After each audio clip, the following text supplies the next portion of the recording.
Halo teman-teman, akhirnya Timnas Indonesia U20 berhasil lolos ke Piala Asia di China nanti. Oke, kembali lagi di channel ini dan masih bersama saya, Anton R. Dan tentunya masih seputar sepak bola, teman-teman. Ya, video kali ini saya akan sedikit membahas tentang Timnas Indonesia U20 yang kemarin bermain melawan Yaman dan pertandingan berakhir imbang 1-1, teman-teman. Dan dengan hasil ini, Timnas Indonesia dipastikan lolos ke Piala Asia U20 nanti di China. Begitu.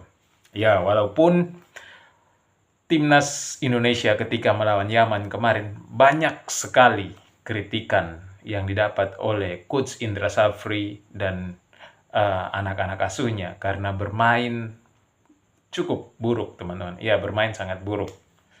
Tapi saya melihatnya bahwa kali ini Timnas Indonesia U20 di bawah asuhan Indra Safri bermain buruk karena satu faktor, yaitu faktor kelelahan, teman-teman. Mungkin masih ada faktor lain, tapi faktor yang paling utama adalah kelelahan. Karena sebelumnya, selang 1 hari sebelumnya, sudah bermain melawan Timor Leste. Begitu. Jadi saya melihat ada faktor kelelahan yang paling besar, sehingga kurangnya konsentrasi di lapangan. Ya mungkin teman-teman boleh bilang, wah kenapa Yaman, pemain-pemain Yaman tidak terlihat kelelahan, malah cenderung menyerang. Ya, itu bisa jadi karena motivasi dari pemain yang diharuskan untuk menang, untuk lolos ke Piala Asia 20 gitu. Dan Yaman sendiri membutuhkan kemenangan itu. Tidak boleh kalah Yaman dalam pertandingan tersebut. Jadi, dalam kondisi seperti itu, mereka termotivasi dalam dirinya untuk lebih semangat lagi dalam bertanding. Sementara Timnas Indonesia hanya cukup dengan hasil imbang atau menang begitu. Jadi sudah cukup aman buat Timnas Indonesia gitu. Ya, sehingga mungkin saja kurangnya motivasi dalam bermain gitu, atau kurang tekanan sehingga kelelahan itu tidak bisa diatasi gitu. Sementara di Yaman sendiri bisa diatasi dengan tekanan tersebut, ya, dengan motivasi untuk bermain harus menang gitu, tidak boleh kalah gitu, teman-teman. Ya, tapi di sini memang tidak semua pemain dari Timnas Indonesia itu bermain buruk gitu. Ada Raven, ada Pamungkas, ada Kadek, ada Rafael yang bermain cukup bagus, teman-teman. Cukup bagus. Walaupun terlihat ada beberapa pemain yang cenderung muter-muter gitu. Ya, orang bilang El putar gitu, El gasing ya. Seperti Tony ya terlalu bermain individu, terlalu mengedepankan skill individunya sehingga ya cukup merugikan tim sih kalau seperti ini.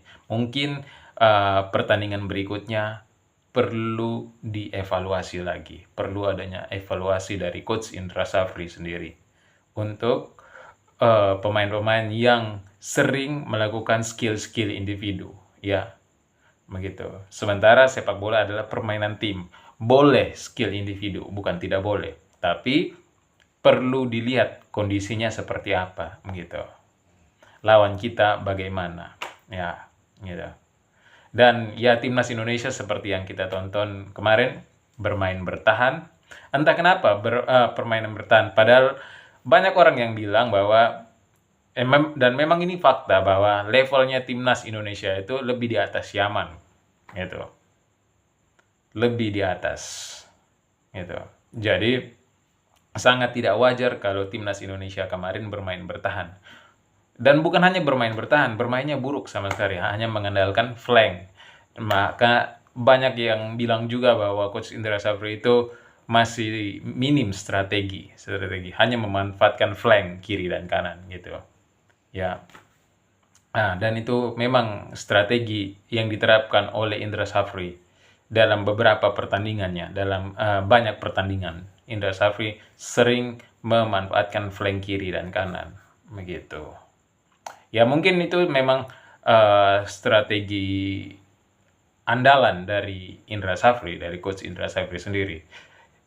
Ya, jadi kita juga harus mengerti bahwa beberapa pelatih memiliki gaya atau memiliki strateginya masing-masing, gitu. Bukan untuk membela coach Indra Safri, tapi memang setiap pelatih mempunyai strateginya masing-masing. Dan untuk faktor kelelahan tadi memang bukan untuk membela timnas U20, tapi memang itu faktanya bahwa sehari sebelumnya mereka telah bermain melawan Timor Leste. Begitupun Yaman, sehari sebelumnya juga mereka telah bermain lawan Arab Saudi kalau tidak salah ya. Ya mungkin lawan Arab Saudi mungkin, atau lawan apa ya? Sabar, saya cek dulu. Oh ya, sorry, Yaman versus Maladewa, ya, Yaman versus Maladewa sehari sebelumnya. Jadi mungkin saja kedua tim itu, tapi ya Yaman sendiri tidak bermain bagus juga. Walaupun memang banyak tekanan-tekanan yang diberikan oleh Yaman kepada timnas Indonesia, tapi tidak bisa dikatakan Yaman itu bermain bagus juga. Memang motivasinya lebih untuk Yaman. Motivasi untuk menang itu lebih. Jadi memang spiritnya Yaman, pemain-pemain Yaman itu lebih daripada pemain-pemain timnas Indonesia, begitu ya. Lebih menekan, lebih banyak, lebih berani dalam melakukan shoot ke gawang, itu lebih berani memegang bola, lebih berani menyerang. Sementara timnas Indonesia hanya mampu bertahan total, gitu kemarin, dan hanya memanfaatkan beberapa serangan. Dan itu di babak pertama pun kita bisa lihat bahwa jarak antar pemain itu sangat jauh sekali. Dan sering terjadi kehilangan bola karena jarak antar pemain yang cukup jauh. Dan di babak kedua, Indra Safri memutuskan untuk mengubah strateginya. Jarak pemainnya agak sedikit lebih dekat, tapi pemain-pemain itu masih kurang harmonis ya. Kurang harmonis antar pemain, sehingga membuat pemain-pemain sendiri dalam melakukan serangan itu sering terjadi kehilangan bola, dan pemain-pemain timnas Indonesia pun tidak berani memegang bola, menguasai bola maksudnya, gitu. Sehingga sangat terlihat bahwa pemain-pemain timnas Indonesia itu sering kehilangan bola dan bermain buruk sama sekali. Syukur juga ada Raven yang berhasil melesatkan gol dengan kemampuannya sebagai seorang striker house goal. Ya, bersyukur sekali Raven mampu mencetak skor satu gol, gitu.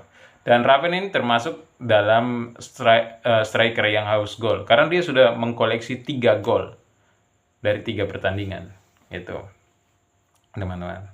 Ya, tapi di samping Raven juga ada Pamungkas yang bermain cukup bagus, yang patut kita apresiasi. Ada Rafael, ada Kadek juga yang bermain cukup bagus kali ini.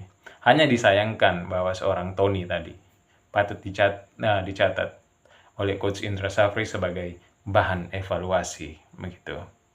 Dan catatan kecil juga bahwa koordinasi antar lini, antar pemain itu yang masih kurang, gitu. Dan bagaimana pemain bertahan, ketika bertahan harus cepat menutup agar pemain lawan tidak bebas untuk melakukan shoot ke gawang, gitu. Terbukti kemarin, lihat, Yaman mudah sekali untuk melakukan shoot ke gawang kita, timnas Indonesia U20, gitu.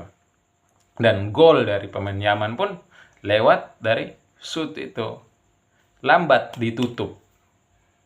Nah, ini patut menjadi evaluasi untuk Coach Indra Safri sendiri, gitu. Dan faktor kelelahan pun harus menjadi evaluasi untuk Indra Safri, sehingga di pertandingan berikutnya bisa ada opsi-opsi pemain lain, gitu. Bisa ada opsi pemain lain. Kemarin kita nonton juga kebanyakan long ball, gitu. Pemain tengah pun lari entah kemana, gitu. Ya, secara objektif ya, bukan mau merendahkan Coach Indra Safri, tidak. Memang banyak kritikan dan harus diterima, gitu. Tidak juga menjadikan alasan faktor kelelahan, tapi menjadikan bahan evaluasi untuk pemain-pemain timnas Indonesia, begitu. Sehingga pertandingan berikutnya ketika nanti bertanding di walaupun kita tidak mendapatkan hasil yang bagus, tapi setidaknya kita bisa memberi perlawanan dan bisa menampilkan gaya bermain yang bagus, begitu. Oke, itu saja pembahasan kita tentang timnas Indonesia dan dua pemain timnas senior, Mes Hilgers dan siapa tadi, telah diangkat sumpahnya. Dan selamat datang buat dua pemain naturalisasi. Selamat bergabung di timnas senior. Oke, itu saja video kali ini dan sampai ketemu di video selanjutnya. See ya.